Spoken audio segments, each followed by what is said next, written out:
7e dialogue national, organisé pour faire diversion et qui, après 7 mois, vient d'être officiellement installé.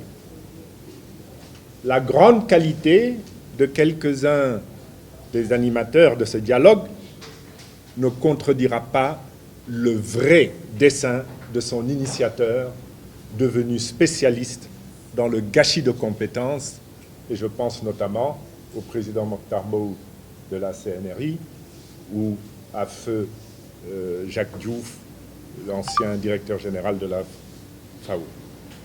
D'ailleurs, très vite, une révision de la Constitution a été soustraite d'un dialogue considéré par son initiateur comme pas assez sérieux pour se saisir de questions aussi importantes qu'une révision constitutionnelle. Au lieu d'être réduit, le pouvoir excessif du président de la République, principale souffrance de notre démocratie et de notre immobilisme économique, a été renforcé par la suppression du poste de Premier ministre et le retrait du pouvoir de censure du gouvernement dévolu à l'Assemblée nationale. Le scandale du pétrole et du gaz est vite revenu au premier plan, gâchant, dès le mois d'avril, leur fête de victoire à l'élection présidentielle. Pourtant, dès 2016, nous avions alerté et appelé à des enquêtes. Elles seront donc décidées 3 années plus tard, il y a peu, mais avec pour objectif manifeste de tout enterrer. L'échec de la politique économique du régime de Macky Sall a imposé un ajustement structurel déguisé, selon la terminologie du Fonds monétaire international, en instrument de coopération de politique économique, ICPE, mais reposant sur les mêmes objectifs que tout ajustement, à savoir le resserrement du déficit budgétaire, la priorité au règlement des échéances de dette extérieure, les ponctions sur le pouvoir d'achat des ménages par la fiscalité et par la hausse des prix, le harcèlement fiscal des entreprises sur lesquelles on dit pourtant compter pour porter la relance économique lorsque la capacité d'intervention économique de l'État a été dilapidée par mauvais choix économiques, mauvaise gestion et incompétence. Ils osent continuer de soutenir que la croissance aurait été maintenue à 6% en 2019. Les mensonges les plus patents ne peuvent pourtant plus être cachés. La production d'arachide de 1 400 000 tonnes n'aurait même pas permis la collecte de 300 000 tonnes en 2018-2019. Mais pour la campagne qui s'annonce, les prévisions sont encore plus pessimistes. Elles sont le résultat d'une stratégie ignoble visant l'enrichissement de politiciens vendeurs de mauvaises semences dites sélectionnées et subventionnées aux dépens des paysans et du contribuable sénégalais.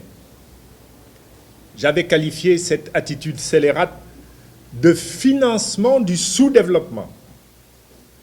Mes tentatives en 2013, consistant à restaurer une production de semences certifiées, ont été combattues puis abandonnées. Où sont donc passées toutes ces quantités de céréales qui auraient été produites et qui ont porté la croissance du Sénégal? L'autosuffisance en riz avait été annoncée pour 2017.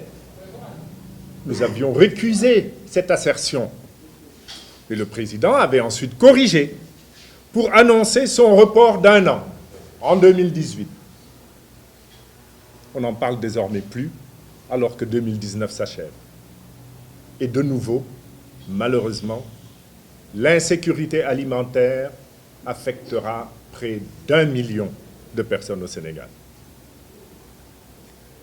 Nul n'ignore l'importance de la compétitivité énergétique dans la construction d'une croissance économique. Le Sénégal avait déjà l'une des électricités la plus chère de la sous-région. L'augmentation des tarifs, après celle des produits pétroliers, il faut le rappeler, participe à l'objectif de réduire le déficit budgétaire en même temps que le pouvoir d'achat des ménages.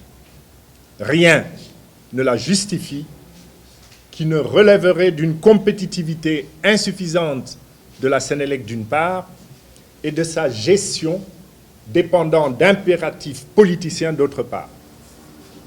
En effet, même après prise en compte du relèvement du cours du dollar entre 2012 et 2019, les prix de référence du brut restent inférieurs de 24% à avril 2012, en francs CFA.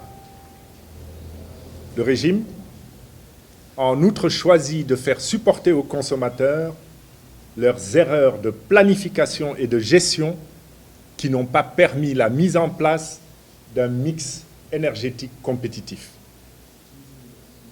Une telle situation est malheureusement courante au niveau des entreprises du secteur parapublic,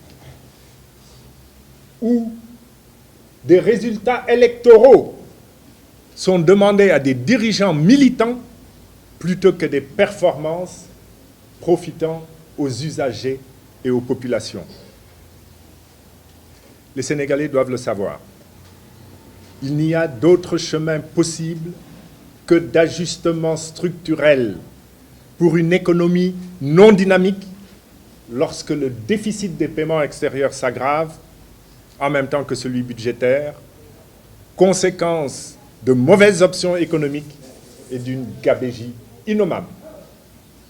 Le temps économique des prochaines années sera lourd, non par la faute d'un environnement extérieur, mais comme conséquence de l'attitude de ceux que nous aurions choisis pour nous diriger.